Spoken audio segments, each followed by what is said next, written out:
At this moment, you're in the central part of the United States, over 100 feet below the surface of the Earth, surrounded by thick, reinforced concrete. In the event of an attack, this entire structure can be sealed, protected against penetration of radioactive fallout. Through those doors and around the corner is the operations control room of the Long-Range Air Offense Force.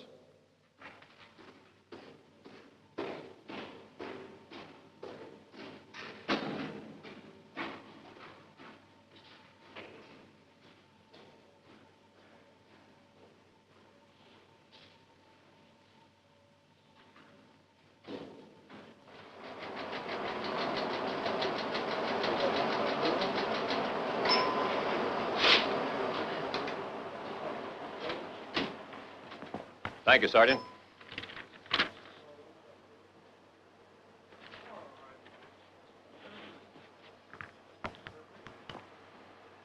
From this room, the force throughout the world is controlled and monitored 24 hours a day, in peace as it would be in war.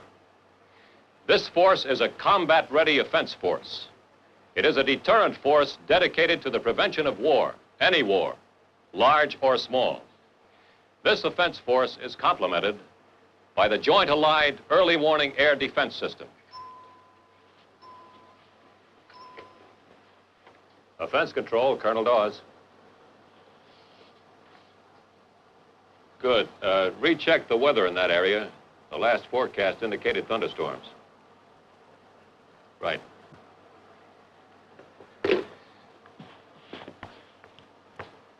Gentlemen, from this room, we control the entire long-range air offense force of 3,000 bombers, tankers, and support aircraft. It is a joint chiefs of staff force which is poised, ready to strike targets anywhere in the world, from bases in the United States and overseas. It is the most powerful military force in world history. We are in contact with this force through the most advanced communication system ever built. It affords practically instantaneous communication with over 100 bases in the United States and our many bases overseas. Closed-circuit television provides immediate information to the senior officers of the staff, enabling them to make vital decisions instantaneously. To transmit these decisions to the force, we have this red phone alert circuit. This circuit allows us, by merely dialing 10 digits, to seize or override all other lines and set up in a matter of seconds a conference call to the control centers on all our bases. All such conversations are recorded on these tape recorders here. Sitting over there are the controllers. For effective control of the long-range offense force, the world is divided into 3 areas. Each man controls the aircraft in a given area. This is a deterrent force with a primary mission of keeping a global war from starting. If we are to be successful in this mission, we have to have plans of all kinds, detailed blueprints, so to speak, that have been worked out far in advance. These are flexible plans and can be changed to meet any contingency. Let's have a look at some of the displays. Andy, take over here, will you please?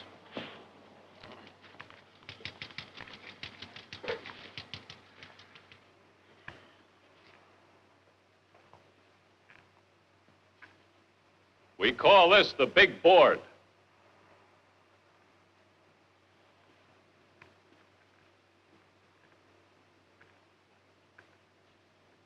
These panels show missions in progress throughout the world.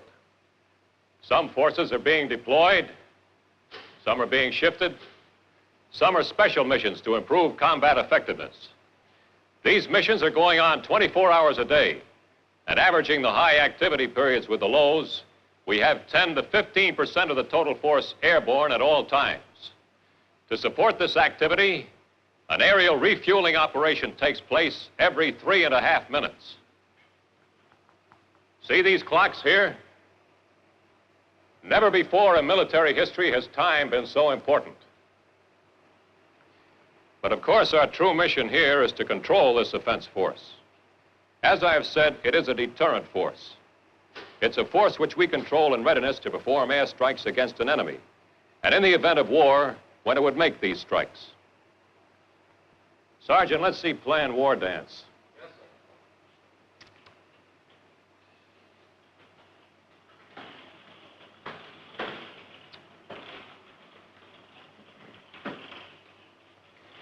War Dance is a typical war plan for our heavy units. The fate of the nation may well be determined on such a board as this. This plan of force application may be adjusted depending on the world situation. All the information needed to control the force is here. This board and other boards behind it dictate routes, refueling points, target areas, return points, and all the other things necessary to make the plan work. If the button's ever pressed, we're all set to go. You'll notice this ring of bases encircling the enemy. Every day we're running exercises in and around these bases with no formal pattern. Some of these exercises follow good tactics, but always we mix in many bad tactics which we would never actually use. Thus we keep the enemy from forming any idea of our real plans, and therefore from making his own plans to meet us. He knows we may use these bases, but he can have no idea which we'll use today, tomorrow, or if a war should start. And he knows we can launch our attack without them. During the time period 1958 through 1960, the United States has an offensive strike force sufficient to deter war. It's an effective intercontinental nuclear air force, secure as we can make it within our resources. A sizable portion of it is secure from destruction by the enemy, regardless of what offensive and defensive action he takes against it. The size, composition, and alertness of the offense force is such that the enemy realizes that an attack on the United States would likely mean committing national suicide. A substantial portion of this force is maintained on constant alert, ready to begin taking off within a few minutes after receipt of the order to launch.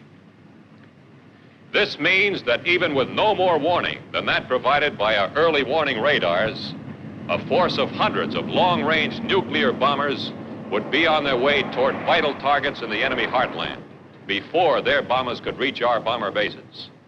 This constant combat readiness is the surest way to prevent war. This massive capability is the deterrent of wars. The more we disperse, the larger the portion of the force that can be launched on a few minutes' notice, and the more difficult it is for the enemy to convince himself of his ability to destroy it. The enemy cannot prevent the takeoff of these bombers on alert, and the enemy cannot prevent our penetration into his heartland as long as we maintain our relatively stronger deterrent force. But the enemy could someday gain greater strength and surpass our deterrent force. This must never happen. Nobody wins in nuclear war because both sides are sure to suffer terrible damage. Nevertheless, it is imperative that we make sure that the enemy can never impose his will upon us by military force. Despite our efforts to deter them, the communists may resort to general war. This is not considered likely to happen before the year 1960. If they start a war, this is what will happen.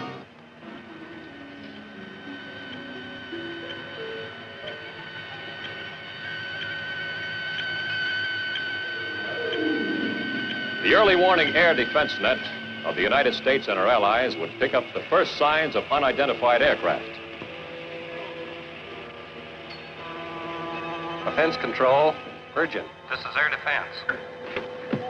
Go ahead, air defense. We have a large number of unidentified aircraft coming in from the north. Our television camera covers our board at this moment. Roger, air defense. We see them. Sergeant Williams, stand by to establish a conference call to all bases. General Larson, please.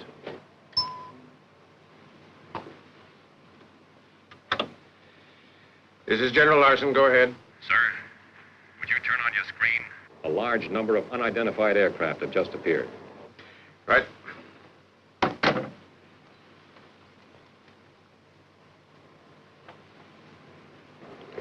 Go ahead, Air Defense. This is Air Defense. Large groups of unidentified aircraft have been reported at Baffin and Prince of Wales Islands and near Banks Island. Reports from Alaska indicate unusual activity in northeast Siberia. We're considering reclassifying these unidentified aircraft to hostile because of the unusual number and tracks. Air Defense, this is General Larson. Is your commander there? This is General Ryan. Go ahead. Jim, how does this look to you? I'm sure this is it, Dick, in view of the advance indication given us by Central Intelligence last night. More reports keep coming in all the time. We've just talked with our people in Alaska and to the Canadians. Both are picking up tracks. My crews are on 5-minute alert. All our deployments have been accomplished. Our anti-aircraft missile sites are at full alert, ready to launch. How much time have I to get my aircraft off the ground? Our first check of their speed indicates you have about 2.5 hours for your bases in the northern United States. That's a rough estimate, but I'll refine it as soon as we get a better look at them. That's close enough. I'm getting my people moving right away. We'll have a third of our force launched within 20 minutes. They'll be in strike configuration, but will not proceed beyond Applejack control line without further orders. Please keep us advised. Okay, Dick, will do. Thanks, Jim.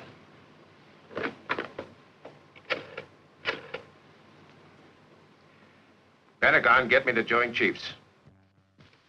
Bill, the alert force can go right now under Plan Quick Strike with positive recall. How much we can save depends on how soon I can give the execution. What are your orders? The President and Joint Chiefs are with me in the command post. Implement Quick Strike. Repeat, implement Quick Strike. I'll forward the release from recall the minute a decision is made. And good luck. Thanks.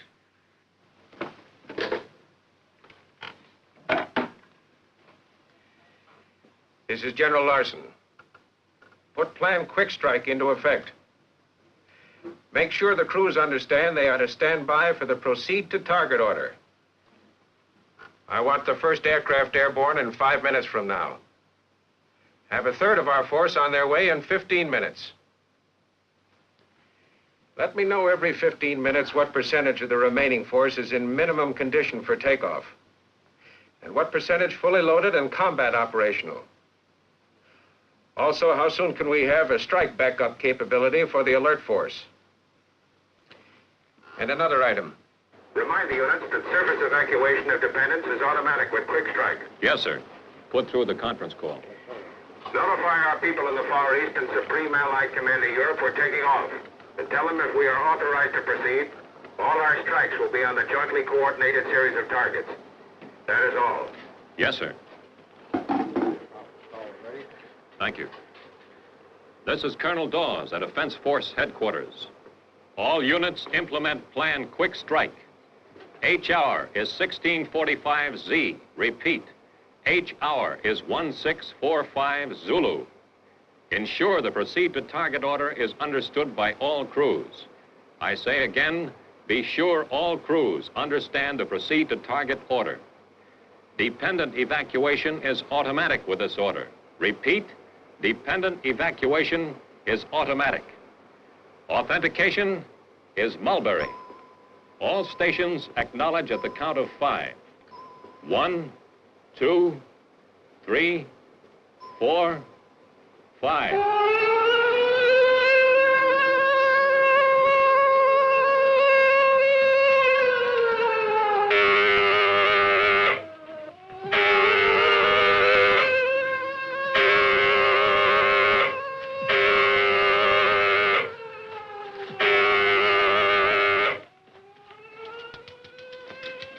The order for Quick Strike has reached all Defense Force bases around the globe simultaneously.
With a portion of our bombers from the Strip Alert Force airborne within 15 minutes and anti-sabotage measures in full operation, the rest of the offense force in the United States and overseas is moving into positions ready for takeoff.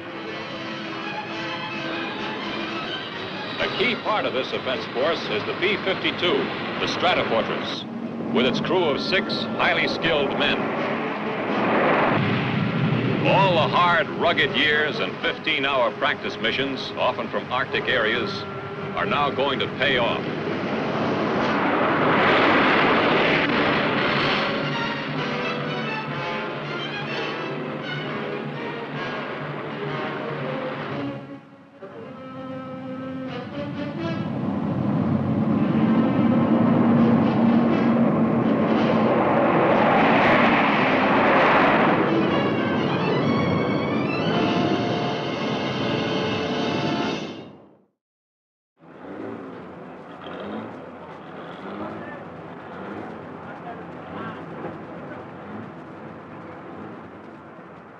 Also part of this massive strike force is the B-58.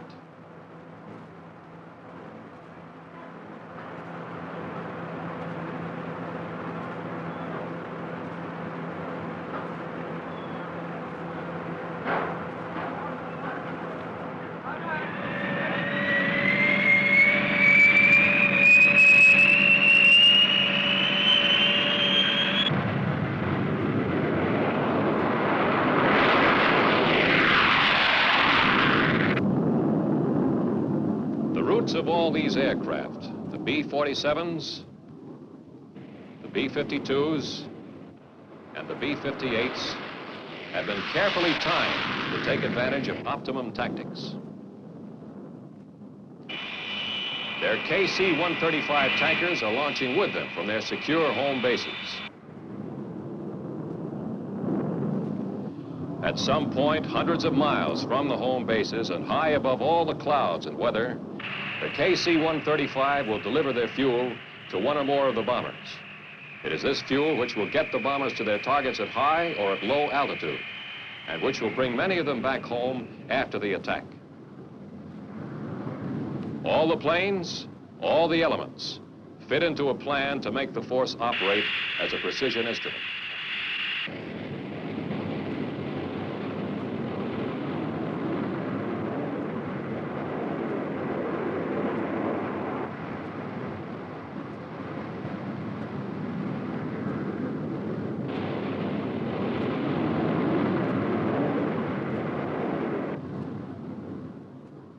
While the alert force has been thrown into action, it can still be recalled, returned to home bases if the report of hostile aircraft proves false. These procedures ensure that the nation's offense force need not be held on the ground until the enemy attack develops as definite. Half an hour has passed since the first report of unidentified aircraft. In the control room, reports of the takeoffs and positions are being tabulated for the command staff, under the supervision of the Director of Operations.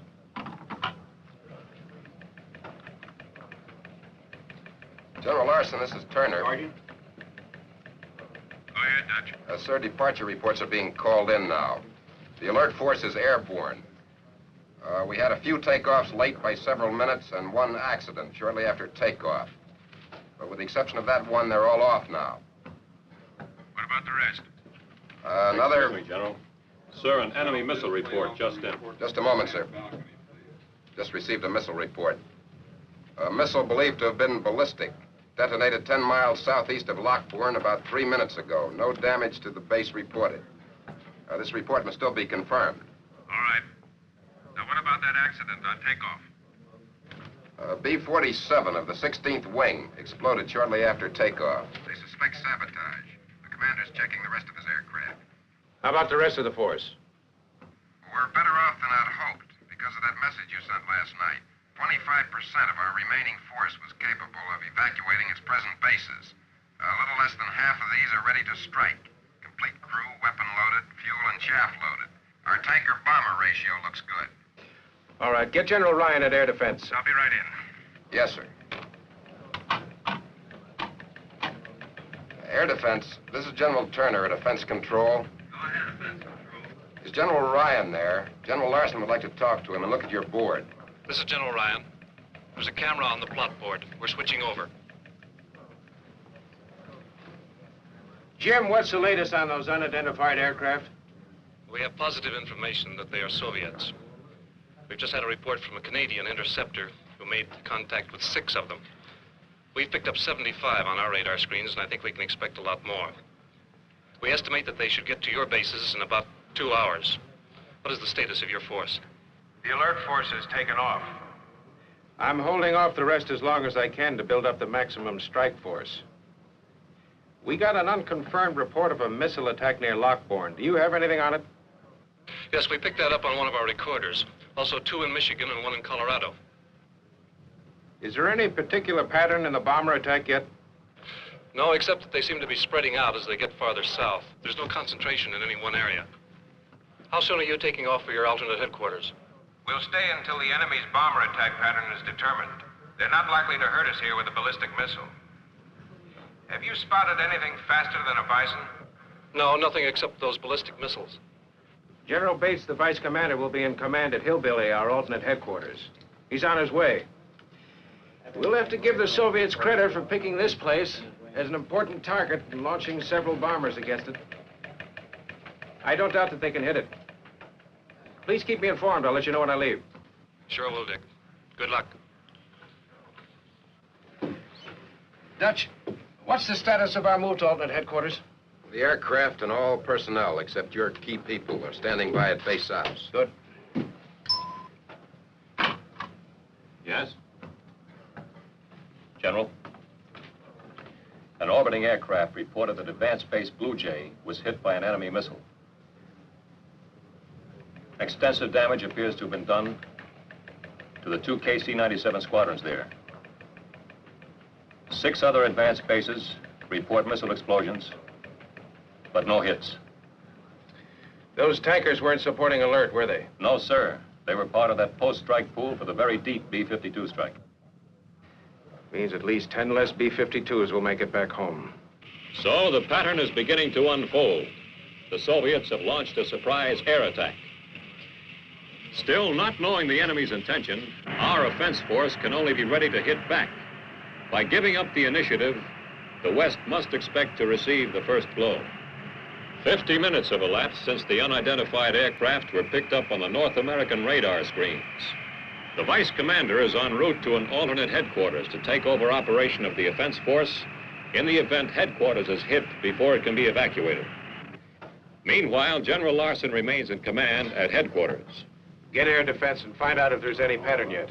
Yes, sir. This is Zebra Control Europe. Urgent. Repeat. This is Zebra Control Europe. Urgent. Urgent.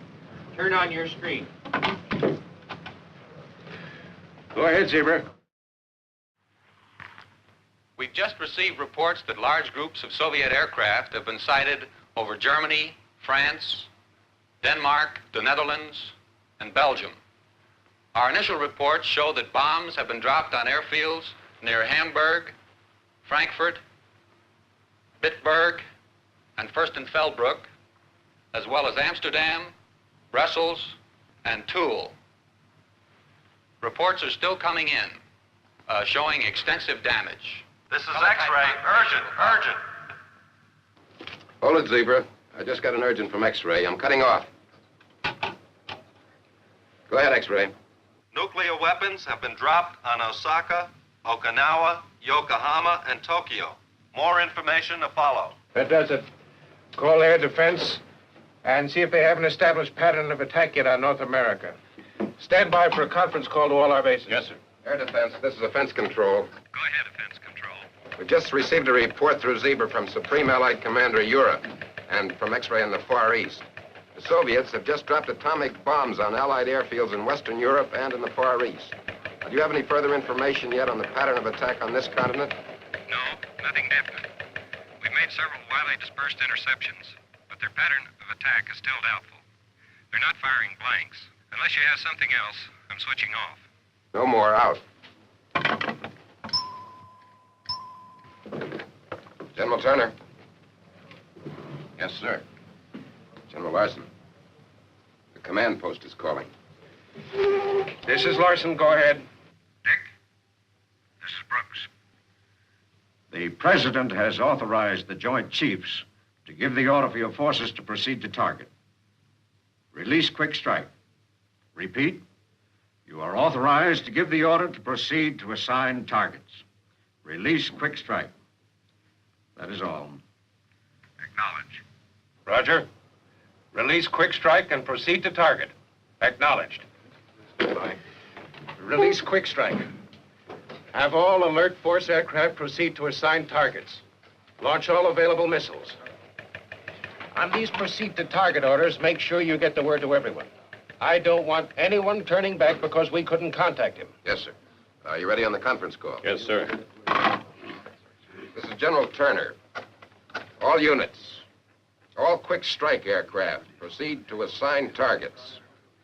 I say again, all quick strike aircraft, proceed to assigned targets. Attention missile sites. Fire at will on designated targets. Repeat, fire at will on designated targets.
So, the offense force has launched a double punch, planes and missiles. All coordinated by the senior controller and his staff under direction of the commander.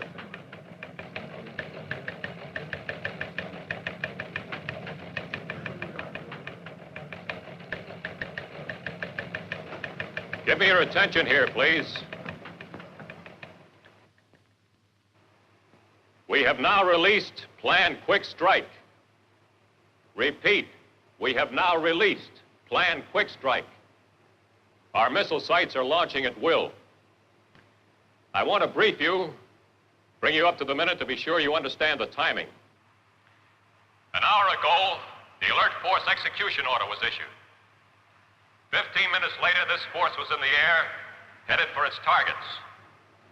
10 minutes ago, we canceled recall procedures and released these aircraft to carry out their full war plan missions. The remainder of the force has been prepared for evacuation. It is now being placed in strike configuration and will be committed as part of the follow-through strike force as soon as orders are given. The bulk of the alert force took off from these bases in the United States to carry out their full war plan missions. These were the takeoff base areas for the forces in the United States. The rest were launched from overseas. Most of the aircraft already deployed to forward operating bases are tankers. Some of the medium bombers took off from intermediate bases. And from the United Kingdom, North Africa, Alaska, and the Far East. These aircraft will rendezvous with their tankers in these refueling areas. Refueling reports should be coming in within the next hour. Those aircraft taking off from forward bases will approach the Soviet early warning radar net, shown here by the dotted line,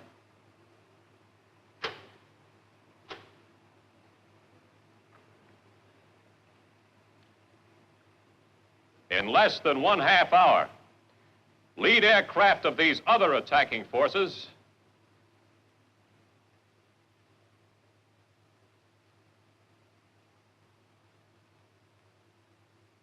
will reach the outer limit of the net at the same time.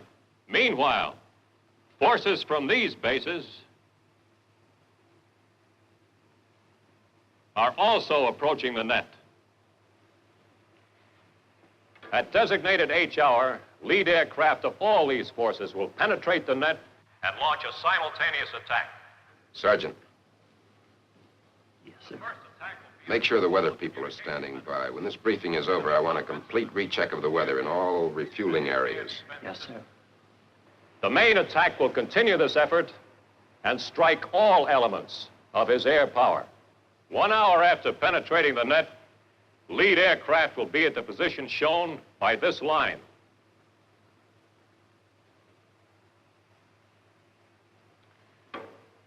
Remember, this is a bomb-as-you-go concept. Targets are bombed progressively. Shallow targets first, with the strike continuing to deeper targets. This enhances the penetration capability of succeeding waves. This pattern is essential because we are playing the Soviets' game. He picked the time of day. He knows we're coming. We must use every trick to overwhelm him. This line shows the positions of lead aircraft 2 hours after the first penetration. Targets in these areas will come under attack from the succeeding waves. In the 3rd hour, after crossing the early warning net, the leaders of the first penetration will have progressed to these positions and will go on to strike targets in this last area. Withdrawals are generally along shortest routes to friendly post-strike bases or refueling areas. We will start getting strike reports within 3 hours, and we'll continue to get those reports for an additional 10 hours. This will be the critical time in the control room, and I want all reports posted as fast and as accurately as possible. This concludes the briefing. Offense control, this is air defense, over. Go ahead, air defense. This is offense control. The hostiles are beginning to establish a pattern of attack. There appears to be 3 main thrusts. One in the northeast, one slightly east of center, and one in the northwest. We're throwing everything at them, fighters and missiles. But we estimate that there will be enemy bombers over Loring and Fairchild in as little as 45 minutes. You may have less time if they get any help from the jet stream. That is all. What's the status of the rest of the force? We can launch 345 more bombers now. We've coded this strike follow through. Launch them immediately. Then give the execution order to get all remaining aircraft in the air. When you have your acknowledgments, pass control to Hillbilly. Yes, sir. Set up a conference call. Yes, sir. Also, call operations. Tell them to have my plane in takeoff position in 15 minutes. Yes, sir. Some of our bombers are equipped with weapons that can be launched several hundred miles from the target.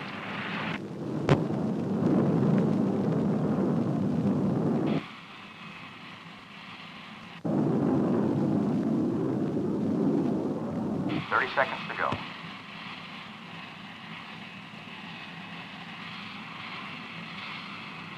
PDI right. PDI center. Offset check.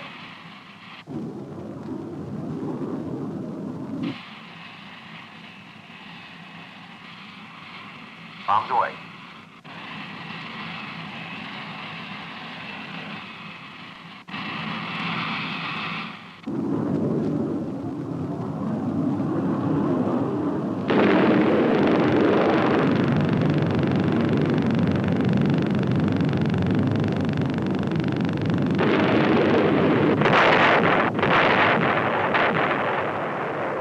Bombers of our air offense force, singly and in small groups, are fanning out across the length and breadth of the aggressor nation, retaliating against Soviet air power and other war-making and war-sustaining resources.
20 hours have elapsed. The commander and his staff are at alternate headquarters. Most aircraft have landed at their post-strike bases, either at intermediate or advanced stations, or back at their home bases in the United States. Now to the reports from those who've been over the targets. On them hinge future actions, future strikes, and the war itself. In the control room of the alternate headquarters, controllers are busy tabulating the reports. From them, the planning staff will determine additional targets to be struck in subsequent attacks. Mike, what are the latest totals on aircraft return? Your board shows only about 25% of your aircraft at recovery bases. That's right, but 10 of the 14 recovery bases have been bombed, which forced the aircraft to land at other bases. How many reports have you from quick strike and follow through? We have strike reports of 2/3 on quick strike, but less than 1/2 on follow through. Keep trying to find out where they are, huh? Will do. Guards, let's have a situation report. Sir, we're having some difficulty getting information. What we have may change as more reports come in. Sergeant? Yes, sir. Uncover the operations summary board, please.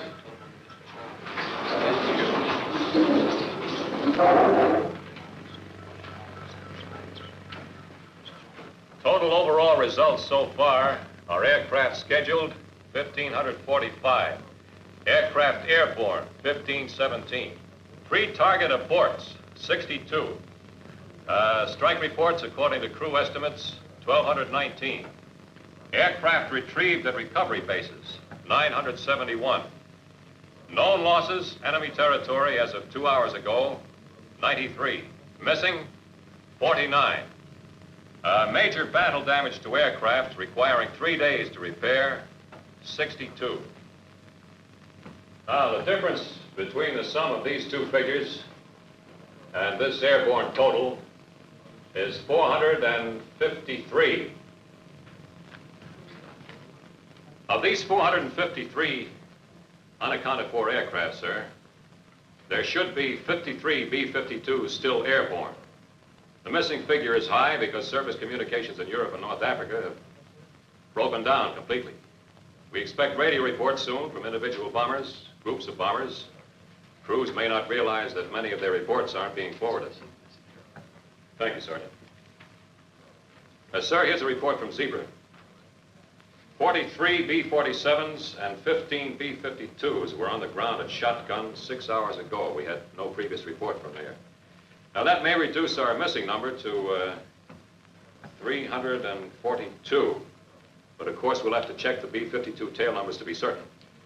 What action have you taken on those crews down in enemy territory? We have air rescue service on the way, sir, with sufficient aircraft to support our needs in every area. They've been sending reports in every 2 hours. Tell them I don't want reports. I want my crews picked up. Yes, sir. Next, General, is the airbase status. Go ahead. In operations so far, we've used 121 bases in the United States and 42 of the available bases overseas.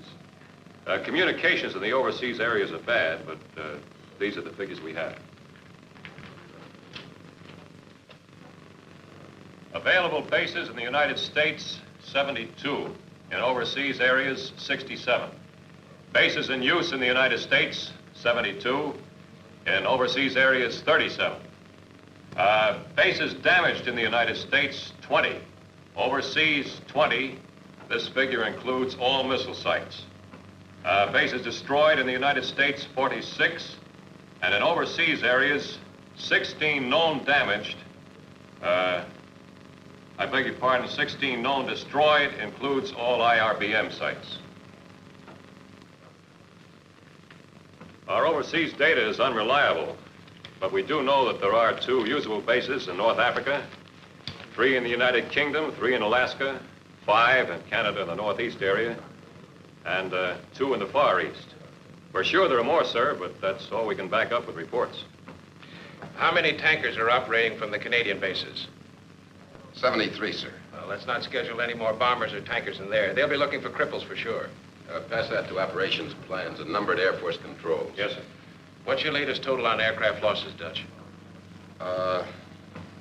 In addition to the 93 lost over enemy territory, we know we've lost 387 bombers, 237 tankers on the ground. Some of these had just returned from their missions. 258 of these bombers were B-52s. That's bad. But it's a lot better than it might have been. Sir, if there are no other questions, intelligence is now ready to brief. Go ahead.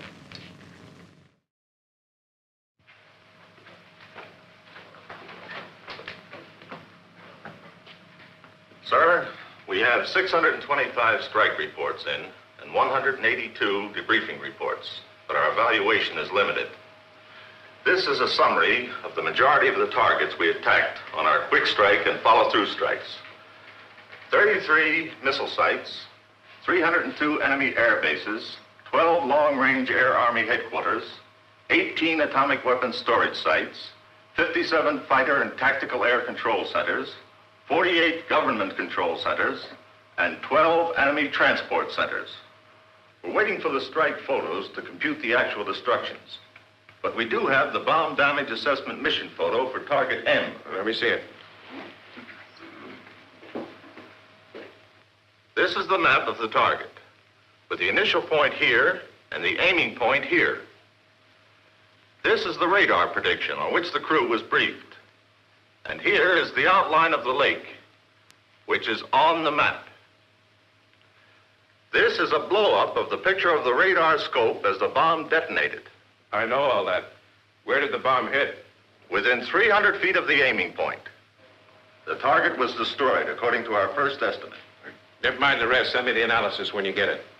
Did we get the Shverskev and Kutska airfield complexes? Yes, sir. We have final reports on both of those. Good. Brief me on those later in my office. I want enemy air battle targets we're not sure of rescheduled as quickly as possible. Yes, sir. What were the effects of the Soviet attack on the United States? Sir, we have them plotted over here. Sir, we have failed in our primary mission, deterrence. However, our secondary mission of destroying the enemy is apparently fulfilled. Catastrophic damage has been inflicted on the United States. We have only spasmodic communications with the most highly affected areas. Most of these were through isolated ham radio operators. Other information has been pieced together from the reports of visual observation by returning bomber crews. Total personnel casualties are estimated to exceed 60 million. This includes approximately 20 million wounded. As we expected, they threw the bulk of their bombers and their best weapons against the offense force. However, they threw a strong effort against the atomic energy industries, the communication control centers. The New York, Pittsburgh, Detroit, Chicago, and Los Angeles industrial areas were completely destroyed. Boston, Buffalo, Richmond, Knoxville, St. Louis, Omaha, Denver, Salt Lake, Seattle, and San Francisco suffered severe damage and high casualties. Their effort reaches as far south as Fort Worth, Dallas, and Miami. It will be some time before we have a complete report. Our contacts with civil defense are only spasmodic. You will receive a complete report as soon as the facts are available. The President and the Joint Chiefs of Staff are safe and at the alternate command post. There appear to have been 2 waves of enemy aircraft, separated by about 4 hours. Oddly enough, Air Defense advises that the only unidentified aircraft they've spotted in the last 10 hours have turned out to be friendlies. Sir, the next briefing phase will be by operations. Thanks, Red. Sergeant, let's have a look at Foxtrot, please.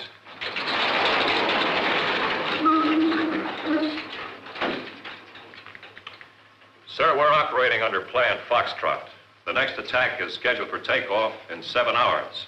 It consists of 123 strike aircraft. 52 are support missions for Europe and the Far East. What are the remaining 71? 8 new airfield targets and 5 new weapons storage sites, which were picked up during quick strike. We have 2 bombers committed to each. The remainder are divided. 25 against airfield targets we missed during quick strike and follow through, and 20 on control centers we didn't schedule. Reassess those control centers right away. We'll attack only those you consider imperative. Yes, sir. Double up the attack on their airfields, along with the other targets' intelligence releases, and revert to positive recall. Dawes, get me the Joint Chiefs at command post. Yes, sir. What are you planning after Foxtrot? Operation Clean Sweep. That calls for about 200 bombers, 24 hours after Foxtrot. Sir, the Joint Chiefs of Staff are on the line. Bill, I'm sending out some cleanup and theater support attacks in 7 hours. I've got a feeling that after the next strike, we may have control of the air. The next 24 hours should tell. In any event, I'm not going after his industry as such for 31 hours. All future attacks will have positive recall procedures. Does CIA have anything? Yes, we have sufficient weapons for at least 3 days' operations. Please keep me advised.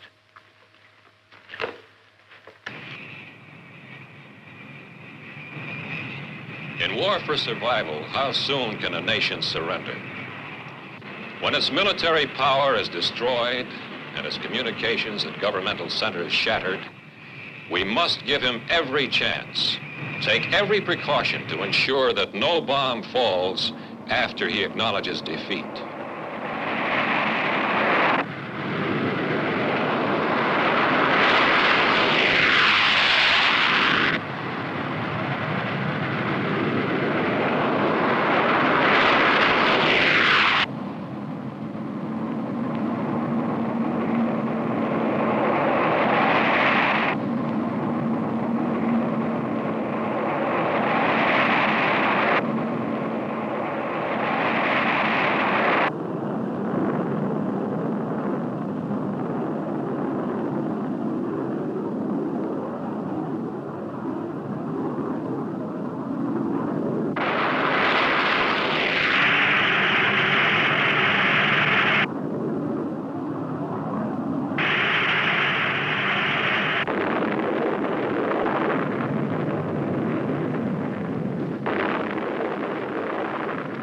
So the nation's strike force, its first attack completed, follows up its offensive. The main effort concentrated against Soviet air power, airfields, bomb and fuel depots. Already, more destructive power has been delivered than has been expended in all the wars in the history of man.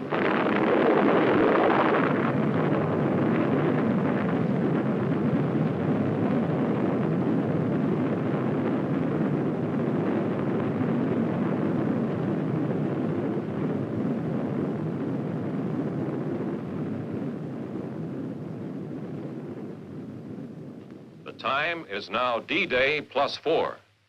4 days after the first attack. Sir, we now have definite indications of our success in the air offensive. During the past 36 hours, no nuclear weapons have detonated outside of the USSR. Our attacks have reduced the Soviet Air Force to a handful of aircraft operating from substandard bases. These bases are being located and attacked by our reconnaissance bomber force. Here is our bomb damage since the first strike effort. Assessment. 100 enemy air bases attacked, 94 completely destroyed, and 6 heavily damaged. Only 4 bombers have been lost. These are believed to have been operational rather than combat losses. Central Intelligence Agency reports that 18 unofficial requests for ceasefire have been received by radio. Supreme Allied Commander York reports almost complete disintegration of resistance by surface forces. They must quit. They have no other choice. We have the air, we have the power. And they know it.